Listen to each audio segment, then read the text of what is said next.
ഒരു ക്രിക്കറ്റ് ആരാധകൻ എന്ന നിലയിൽ അങ്ങേയറ്റം ദുഃഖം ഉണ്ടാക്കുന്ന ഒരു ന്യൂസാണ് കഴിഞ്ഞ ദിവസം നമ്മൾ അറിഞ്ഞത്. ചിന്നസ്വാമിയിലുണ്ടായ മഹാദുരന്തം, നമ്മുടെ 11 സഹോദരങ്ങൾ മരണമടഞ്ഞു.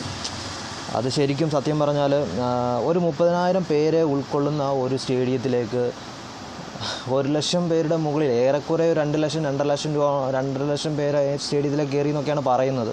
ഇത് സത്യം പറഞ്ഞാൽ ആരുടെ ഭാഗത്താണ് തെറ്റ് നമുക്ക് തീർച്ചയായിട്ടും നമുക്ക് പറയാൻ പറ്റുന്നത് കർണാടക ക്രിക്കറ്റ് ബോർഡിൻ്റെ പേരിലും, അതുപോലെ തന്നെ RCB മാനേജ്മെൻറ്റ്, അതുപോലെ തന്നെ ആ ഇവൻ്റ് നടത്തിയ ആ പ്രോഗ്രാം നടത്തിയ ആൾക്കാർ, ഇവരുടെ 3 പേരിലും ആണ് തെറ്റ് വരുന്നത്. അതുപോലെ അതിൻ്റെ ഏറ്റവും പ്രൂഫ് RCB മാനേജ്മെൻറ്റ് ഇന്നുമായിട്ട് വ്യക്തമായ ബന്ധമുണ്ടെന്ന് സ്ഥാപിക്കുന്ന ഒരു തെളിവാണ് കഴിഞ്ഞ ദിവസം ഇവരുടെ RCBയുടെ മാനേജ്മെൻറ്റിൽ സ്റ്റാഫിൽ ഒരാളെ പോലീസ് അറസ്റ്റ് ചെയ്തിട്ടുണ്ട്, അയാളെ ചോദ്യം ചെയ്തിട്ടുണ്ട്. അതായത് ഈ ഒരു പ്രശ്നം ഇവിടെ റിപ്പോർട്ട് ചെയ്യുന്നത് ഏറെക്കുറെ ഒരു 4-4:30 ആയപ്പോൾ റിപ്പോർട്ട് ചെയ്യുന്നുണ്ട്. ആ പ്രശ്നം അവരറിഞ്ഞു.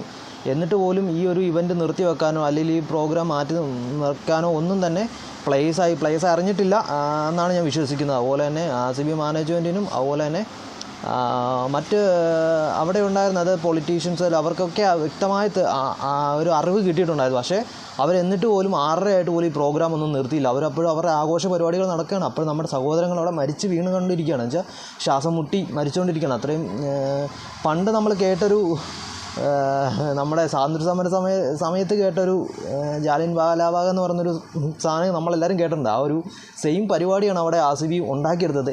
എൻ്റെ അഭിപ്രായത്തിൽ തീർച്ചയായും RCBനെ ഒരു വർഷത്തേക്ക് ബാൻ ചെയ്യണം. അതായത് മാനേജ്മെൻറ്റിന് തക്കതായ ശിക്ഷ കിട്ടിയേ പറ്റത്തുള്ളൂ. അല്ലെങ്കിൽ ഈ മരിച്ചുപോയ ആൾക്കാർക്ക് 1 ലക്ഷം രൂപ കൊടുത്ത് 2 ലക്ഷം രൂപ കൊടുത്ത് 10 ലക്ഷം രൂപ കൊടുത്ത് പൈസയിലല്ല കാര്യം, ഒരാളുടെ ജീവനിലാണ് കാര്യം.